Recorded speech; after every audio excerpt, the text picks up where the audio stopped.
कढ़ी पकौड़ा। सोने चांदी की लड़ाई, प्रॉपर्टी की लड़ाई, रात को सोने की जगह की लड़ाई, ये सब तो आम बातें हैं, लेकिन इन सब के बीच एक ऐसी लड़ाई होती है जो सबसे ज्यादा इग्नोर की जाती है। खाने की लड़ाई। हाँ, वही लड़ाई जो सुबह से लेकर रात तक किसी न किसी घर में चलती रहती है। सुबह होते ही लड़ाई शुरू, आज पराठे बनेंगे या पोहा, मुझे तो ब्रेड बटर चाहिए।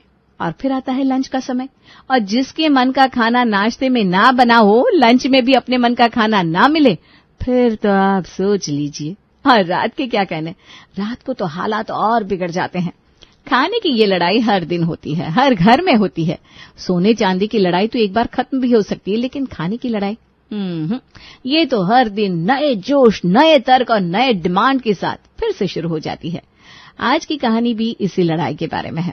सुबह सुबह नीतू सभी को चाय परोस रही थी, तभी जानकी कहती है, बड़े दिन हो गए बहू, पकौड़े की कढ़ी नहीं खाई। आज ना पकौड़े की कढ़ी बना लेना, दही जमा कर रखी थी ना। दही का तो मुझे पता नहीं मम्मी जी, कल रात को मैं शादी में गई हुई थी। अगर निधि ने जमाई होगी तो पता नहीं, मुझे जाकर फ्रिज में देखना होगा, मैं देख लेती हूँ एक बार। मेरे हिसाब से तो जमाई होगी। फिर भी देख ले, और अगर बेसन नहीं है तो प्रेम अभी जाकर ला देगा, वरना जैसे ये काम के लिए निकलने लगेगा तो हमेशा की तरह पीछे से टोक देगी। आदत से मजबूर तो है ही तू। नीतू किचन में जाती है और फ्रिज खोलकर दही ढूंढने लगती है। क्या ढूंढ रही है भाभी, आप बताइए, मैं बता देती हूँ वो चीज कहाँ रखी है। अरे निधि, वो मैं देख रही थी कि तूने दही जमाई है कि नहीं, और बेसन होगा ना, एक बार देखकर बता दो ना। वो मम्मी जी को ना कढ़ी पकौड़े खाने का मन हो रहा है। कढ़ी पकौड़ा सुनते ही निधि के मुंह से तो पानी टपकने लगता है, और टपकना जायज भी था। बचपन से न जाने कितनी खाने की डिशेस आई और गई, पर कढ़ी पकौड़ा निधि के मन से नहीं गया। कढ़ी पकौड़े बनने वाले क्या भाभी? अरे वाह वाह, तो पहले बोलना था ना। बेसन नहीं भी होता तो मैं जाकर बेसन ले आती, और हाँ, दही भी है, बेसन भी है, सब कुछ है। आप जाकर मम्मी जी से कह दीजिए। नीतू फौरन हॉल में जाती है और अपनी सास को कढ़ी पकौड़ी बनाने की कंफर्मेशन दे देती है। बस फिर दोपहर में कढ़ी पकौड़े और चावल बनाने का फिक्स रहा। वाह जी वाह, मेरे मन में तो अभी से पानी आ रहा है। बहू, कढ़ी चावल की तुलना ना किसी और भी खाने से हो ही नहीं सकती। अरे माँ जी, मैं आपसे पूछना ही भूल गई, आप खा लेंगी ना कढ़ी पकौड़ा या कुछ और बनवा दो? डरी आई मुझसे पूछने वाली, कढ़ी पकौड़ा बने या बिरयानी मुझ तक पहुँचे वही गनीमत है। तू छोड़ेगी तब तो खाऊंगी। अरे माँ, ये क्या बोल रही हो तुम? जान की कोई नाग है क्या जो सारी सब्जी चट कर जाएगी? तू देख कर बनाना बहू, उतनी क्वांटिटी हो जो सभी को मिल जाए। आप तो ऐसे कह रहे हैं पापा जी जैसे मैं कल ही ब्याह कर आई हूँ। सभी की खाने की क्वांटिटी का अंदाजा है मुझे, आप फिक्र मत कीजिए। और दोपहर की खाने के लिए नीतू और निधि कढ़ी पकौड़े बनाने में लग जाती है। एक तरफ निधि बेसन की कढ़ी तैयार कर रही थी, दूसरी तरफ नीतू बेसन के पकौड़े तल रही थी।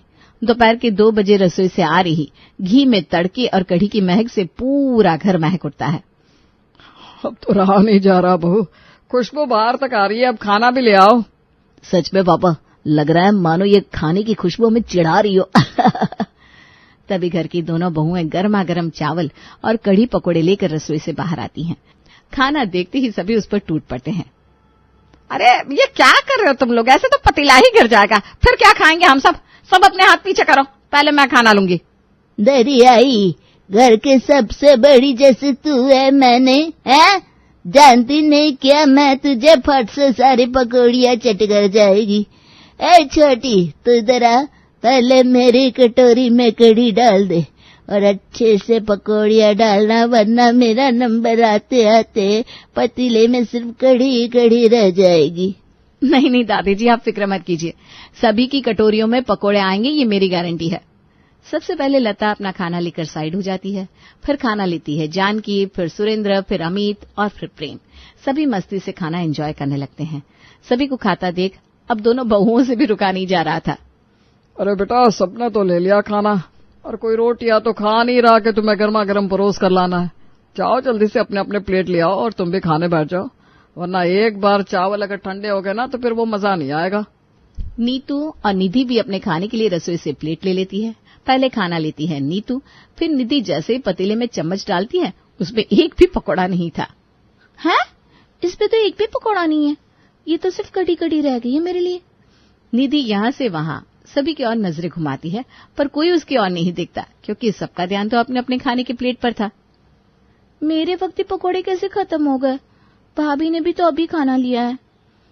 निधि जरा झांक कर अपनी जिठानी की कटोरी में देखती है तो नीतू तक की कटोरी में पकौड़े थे।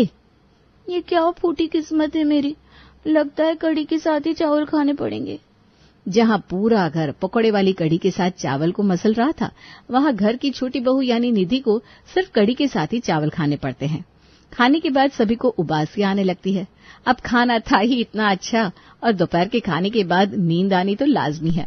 सभी अपने अपने कमरों में जाकर सो जाते हैं, पर बेचारी निधि अकेले हॉल में बैठी हुई थी, क्योंकि उसे चिढ़न महसूस हो रही थी। कितना मन था मुझे कड़ी पकोड़े खाने का, कितनी एक्साइटेड थी मैं। ये दुख मेरी किस्मत पे क्यों लिखा भगवान। उदासी में निधि एक स्टेटस पोस्ट करती है, जिसे देखकर उसकी फ्रेंड उसे कॉल बैक करती है। क्या हो गया? आखिर में ससुराल का दुख तुझे महसूस होने ही लगा ना? बड़ी कहती थी मैं तो लक्की हूँ जी। अरे तू भी ना, मेरे ससुराल वालों ने कुछ नहीं किया। तुझे पता है ना मैं कड़ी पकोड़े को लेकर कितनी पसेसिव हूँ। आज घर पर कड़ी पकोड़े बने थे, पर सभी ने पहले ही पकोड़े खा लिए और मेरे लिए बस कड़ी रह गई और कुछ नहीं। यही बात थी तो चिड़न में मैंने स्टोरी पोस्ट कर दी। तू ना बहन सच में पागल है।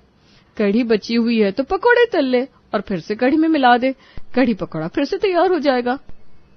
अरे वाह, भगवान तुझे स्वर्ग दे बहन, जीते जी स्वर्ग दे, मरने के बाद नहीं। क्या आइडिया दिया है तूने। इरिटेशन और दुख में मेरा दिमाग काम ही नहीं कर रहा था। क्या सही उपाय बताया है तूने। और किचन में जाकर निधि फिर से बेसन के पकौड़े तल लेती है। अब बची हुई कढ़ी को खौला लेती हूँ और उस पे पकौड़े डालकर ढक कर रख देती हूँ। अभी तो दोपहर का खाना खाया ही है, भूख भी नहीं है, किस पेट में खाऊंगी। और अपने रात के खाने के लिए कढ़ी पकौड़े को फिर से तैयार कर निधि रसोई में एक तरफ रखकर बाकी कामों में लग जाती है। निधि घर के सारे काम तो कर रही थी, पर उसका ध्यान रसोई में रखे हुए कढ़ी पकौड़े पर ही था। निधि कढ़ी पकौड़े के बारे में अपनी जिठानी तक को नहीं बताती और उसके साथ मिलकर रात के खाने की तैयारियों में लग जाती है। तू सब्जी बना रही है तो फिर मैं पराठे बना लेती हूँ निधि। हाँ भाभी आप पराठे बना लो, वैसे भी अब खाने का वक्त हो ही गया है। अरे तो प्याज क्यों काट रही है? वो डिनर में आलू प्याज की सब्जी बना रही हूँ ना भाभी। आलू प्याज की सब्जी बना रही है? पर तू तो खुद प्याज खाती नहीं, कैसे करेगी डिनर? मुझे पता है भाभी, मैं नहीं खाती प्याज तो क्या हो गया, बाकी सब तो खाते हैं ना। और वैसे भी मुझे आज भूख नहीं है, मैं बिना डिनर करे ही सो जाऊंगी। खुद ही खुद में मुस्कुराती हुई निधि खाना तैयार करके बाहर सभी को परोस देती है। सभी खा खाकर अपने कमरे में चले जाते हैं और फिर जाती है निधि रसोई में अपना खाना लेने। अब आएगा ना मजा, इतने सारे पकोड़े अकेले मैं खाऊंगी, कोई रोकने टोकने वाला नहीं। सभी सो रहे, आराम से टीवी चालू करूंगी, टेबल पर पैर चढ़ाऊंगी और टीवी देखते हुए आराम से मजे लूंगी पकोड़े की कड़ी का। निधि जैसे ही पतीले के ऊपर से प्लेट हटाती है, उसका तो कलेजा ही मुंह को आ जाता है। पतीले के अंदर सिर्फ कोरी कड़ी थी। हाँ, ये कैसे हो सकता है? किसने मेरी कड़ी पकोड़े खा लिए? निधि के साथ दोबारा धोखा हो चुका था। अगली सुबह नाश्ते के वक्त जहां सभी आराम से उपमा खा रहे थे, रात की बची कड़ी को खत्म करने के लिए निधि कड़ी के साथ पराठे लेकर खाने बैठ जाती है।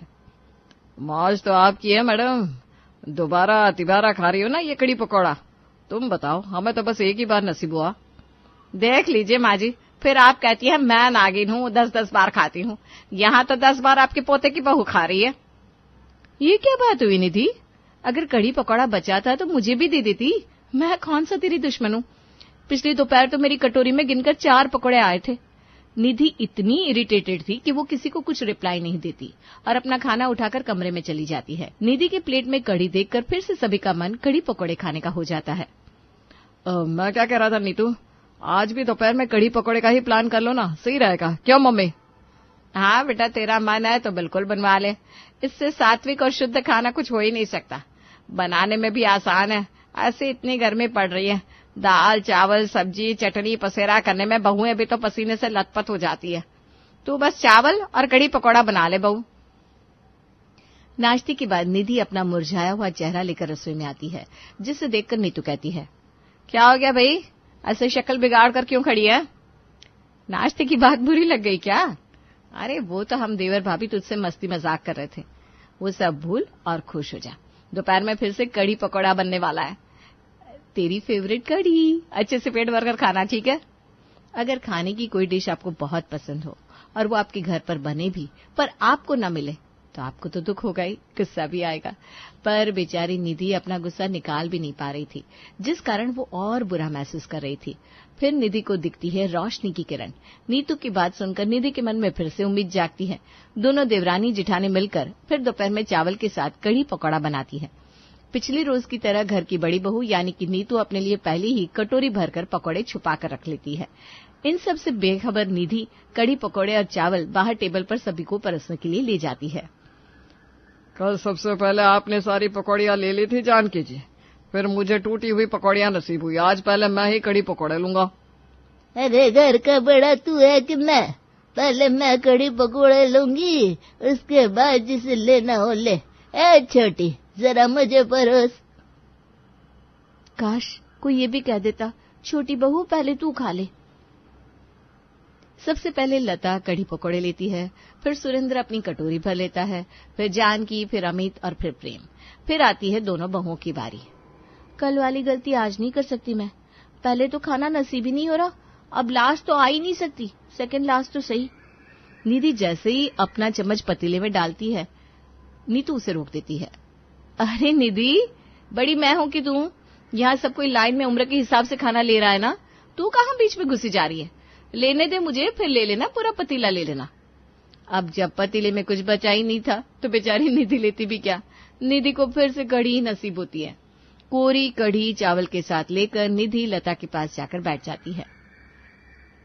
कल भी तेरी कटोरी में पकौड़ी नहीं थी बेटा, आज भी नहीं है तो पकौड़े नहीं खाती क्या?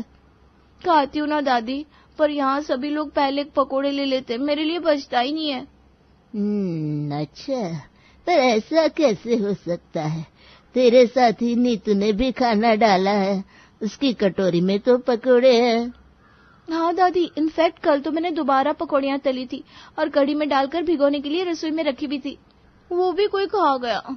अब सामने से जाकर किसी से पूछूंगी तो सभी को लगेगा मैं उन पर इल्जाम लगा रही हूँ। पर आप ही बताइए, मैं भी तो इंसान हूँ ना, मेरा भी तो खाने का मन करता है।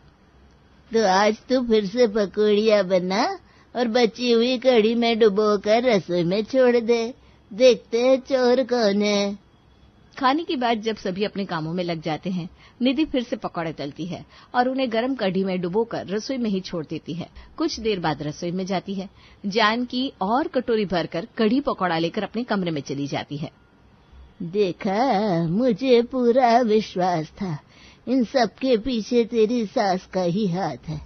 ये तो चोरनी है ही एक नंबर की, और अलग से पेटू भी। जब इस घर में ब्याह कर आई थी तो गिनकर 18 पराठे बनवाती थी, जिसमें 12 तो अकेले ये खा जाती थी। खाने के टेबल पे भी पकोड़ों का घपला यही करती थी। लता और निधि छुपकर रसोई पर नजर रखे हुए थे कि तभी रसोई में जाता है प्रेम और एक कटोरी में कढ़ी भरकर पराठे के साथ अपने कमरे में ले जाता है। हे भगवान, सास तो चोर निकली है, यहाँ पति भी चोर है। किसी ने ये नहीं देखा कि मुझे दोपहर में भी पकोड़े नसीब नहीं हुए थे, और आज सुबह मुझे क्या कह रहे थे प्रेम कि मैं 2 से 3 बार कढ़ी पकोड़े खा चुकी हूँ। बताइए दादी। एक एक कर सभी रसोई में रखे कढ़ी पकोड़े पर हाथ साफ कर रहे थे। फिर जाती है रसोई में नीतू, जिसने बेसन के सूखे पकोड़े अलग से ही फ्राई करके खुद के लिए रखे थे। वो आराम से रसोई से पकोड़े लेकर आती है और टीवी देखते हुए खाना शुरू कर देती है। ये सब देखकर निधि की आंखें भर आती हैं और वो बालकनी में जाकर फूट फूट कर रोने लगती है। क्योंकि मैं किसी के सामने मुंह खोलकर अपने पसंद की चीज नहीं मांगती, इसीलिए ये सब हो रहा है मेरे साथ। अब खाना ही नहीं मुझे कढ़ी पकोड़ा। नहीं नहीं बेटा, कढ़ी पकोड़ा तो तुझे मैं खिला कर रहूंगी। अगली दोपहर फिर से दोनों देवरानी जेठानी मिलकर कढ़ी पकौड़े बनाती है। उनके पीछे से लता रसोई में जाती है और कढ़ी के अंदर की सारी पकौड़ियों को गायब कर देती है, यहाँ तक कि उन पकौड़ियों को भी जो नीतू ने छुपा कर रखी थी। इन सब से अनजान नीतू खाना टेबल पर परोसती है। आज तो नाश्ता इतना भारी हो गया, मुझे भूख ही नहीं। जिसे पहले अपने प्लेट में खाना परोसना है परोस ले। आज पहले मैं ले लूंगा मम्मी, ऐसे भी देर हो रही है, मुझे जल्दी से खाकर निकलना है।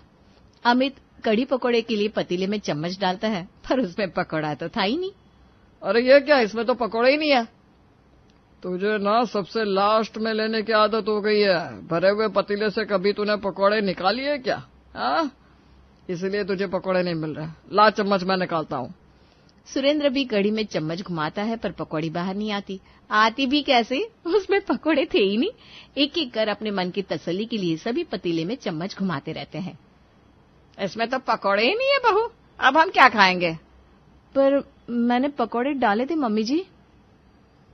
जहां सभी मुंह झुकाए बैठे थे वहां निधि पतीले में से कढ़ी निकालकर चावल के साथ खाना शुरू भी कर देती है, जिसे देखकर सभी हैरान हो जाते हैं। तुझसे ये कढ़ी के साथ चावल खाए जा रहे हैं बहू? क्यों नहीं खाए जाएंगे? पिछले 3 दिन से बिना पकोड़े की कढ़ी तो चावल के साथ खा रही है मेरी छोटी बहू। तुम सब तो एक एक करके कढ़ी में से पकौड़ियां निकाल लेते हो, फिर कोई देखता भी नहीं आगे वाले को पकौड़ी मिलेगी कि नहीं। इसीलिए मैंने आज पहले ही पतीले में से सारी पकौड़ियां निकाल ली थी। आज कढ़ी पकौड़ा सिर्फ मेरी बहू निधि खाएगी। निधि की खुशी का ठिकाना नहीं रहता। जब उसने उम्मीद छोड़ दी तब कढ़ी पकौड़ा उसके सामने खुद ब खुद आ गया। लता की बात से सभी को समझ में आ जाता है कि वो गलत कर रहे थे। अब आप सब मेरा मुंह क्या देख रहे हैं? अपनी अपनी कटोरियां ले लो, 2-2 पकौड़े तो मैं आपको दे ही सकती हूँ।